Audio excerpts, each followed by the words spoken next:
Hello everyone.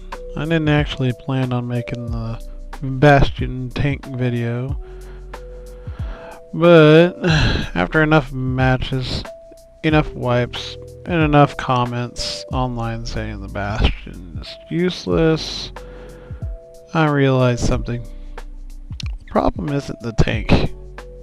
The problem is that most people don't understand what job they're actually doing inside it. And yeah, at a certain point you ask yourself, why am I even wasting my time explaining this on the internet to random people?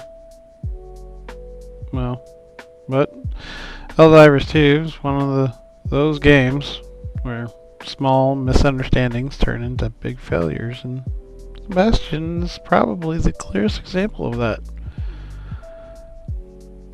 The core idea, well, when the Bastion blows up, most people blame the gun, or the armor, or the tank itself.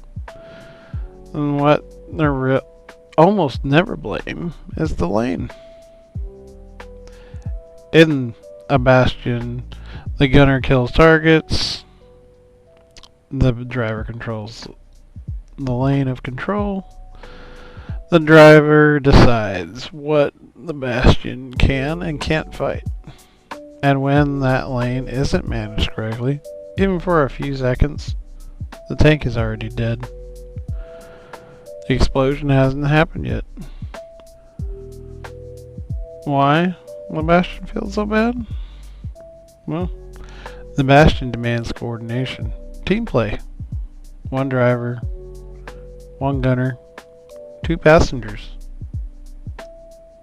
Or just one driver and one gunner. That clashes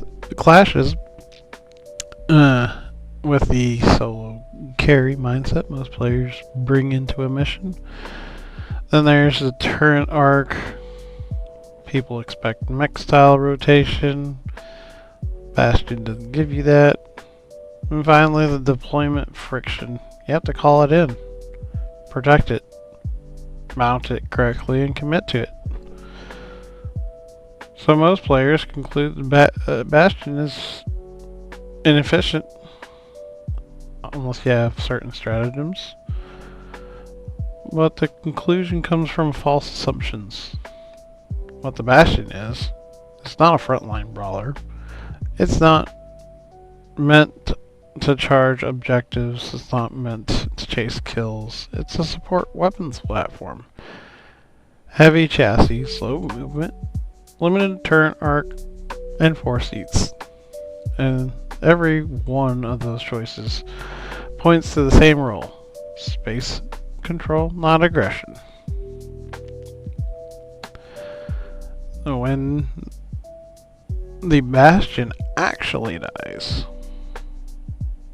and we'll get that here in a few seconds, as we watch through this gameplay, you've noticed that the Bastion's kind of smoking. Here, watch these next 12 seconds carefully. This is the moment the Bastion actually dies. Not later, but before that happens. This is where we fail to clear our lane. And this part is critical.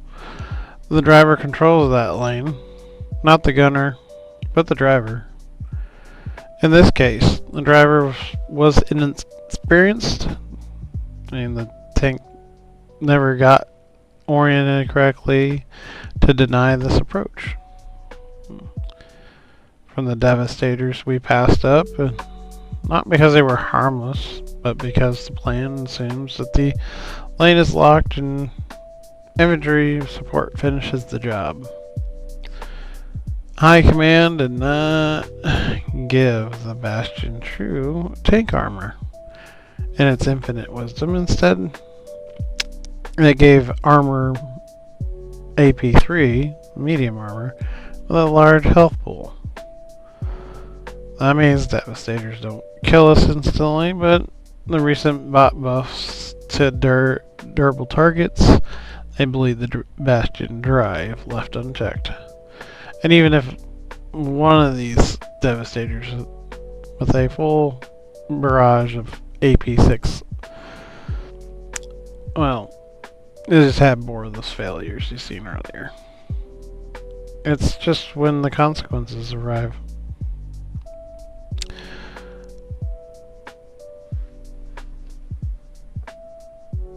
Now, look. There's some proper lane control, but still more inexperience. As in this footage, you see the driver going from one point to one point, acting as if it's a brawler tank, you know, one that can have a 360 turret.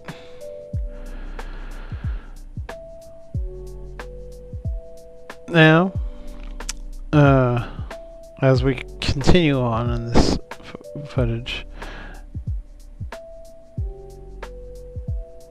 we had a little bit of chime with our lane control, but it could have gotten more buttoned up. I guess being out for one day, you know, Bastion tactics did work a little bit better the second round than the first.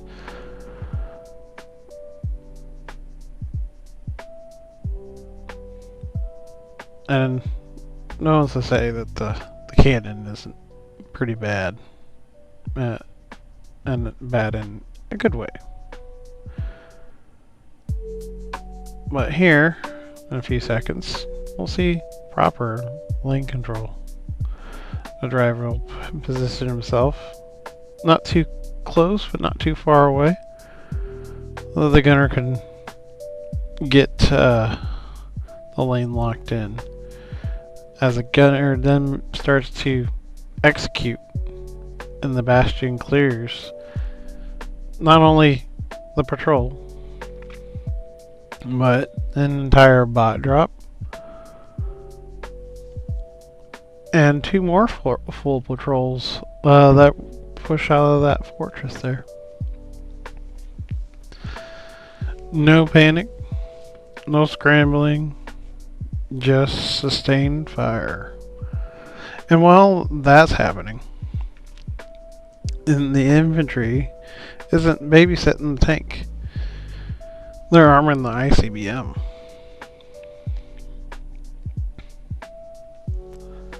They're completing the mission.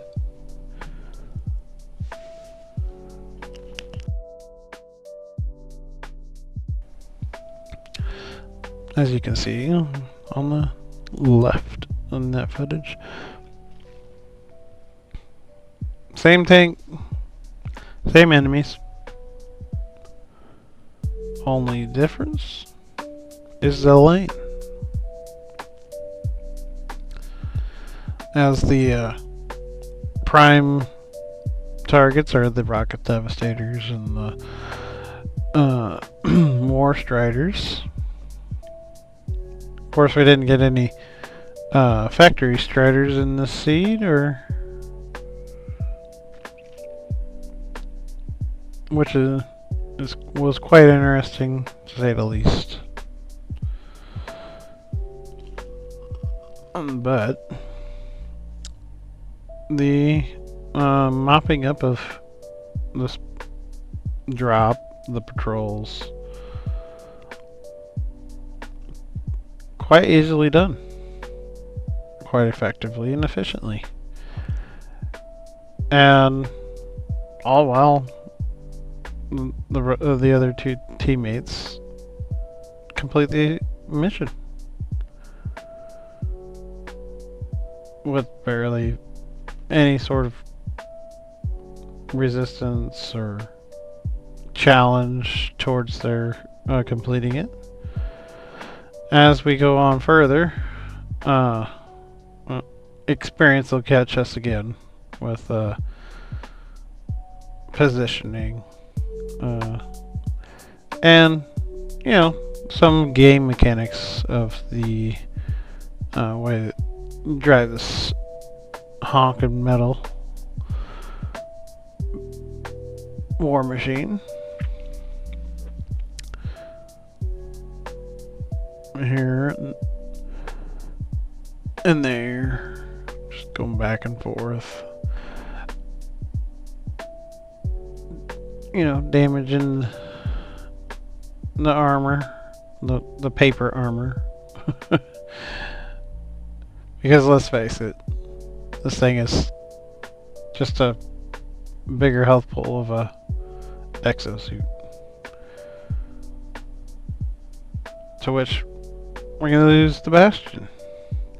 So now we're on a regain. This time it's turrets and other threats that aren't being managed. With the Bastion only have a medium armor. And you get stuck in this train. Trying to reposition just has the Bastion get eaten alive. Now for the regain. The correct response isn't to panic. It's to reclaim the armored asset. Here we clear out the patrols. We plan for there to be a hot drop. Not in like the sense of, well, as we're all aware, dropping in on a, like say, a fortress and go guns a-blazing. It's more of a, we know the intentions of the game, where it's gonna drop ourselves a tank kill or exosuit kill before it even gets down to the ground.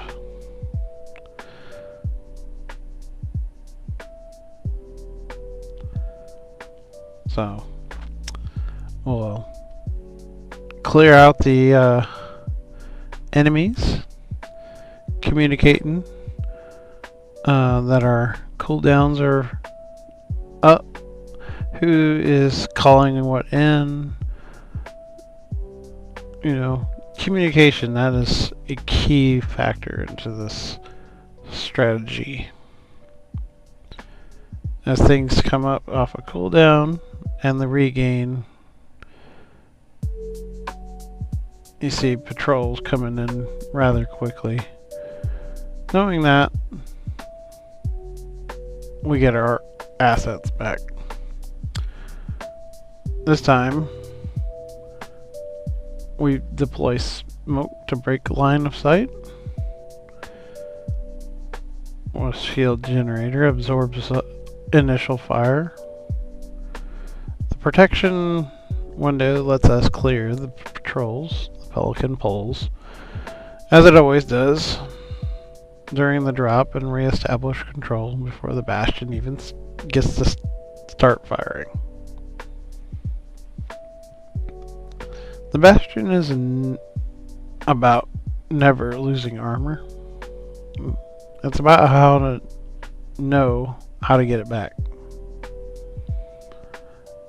And even though the Pelican gave us a wonderful send off, we got it back. And in conclusion, the Bastion isn't weak. It doesn't fail durability checks. It fails coordination checks. Gunner kills targets. Driver controls the lane, and the infantry completes the mission. If you want speed, bring the mech. If you want burst damage, bring orbitals. But if you want control, if you want to turn chaos into something predictable, that's where the Bastion lives. The Bastion. Asking you to play better. It's asking for you to play together for Super Earth. If this helped you rethink how to use the Bastion, that's all I wanted to do in this video. If you enjoyed the kind of breakdown, consider liking and subscribing. I plan on doing more.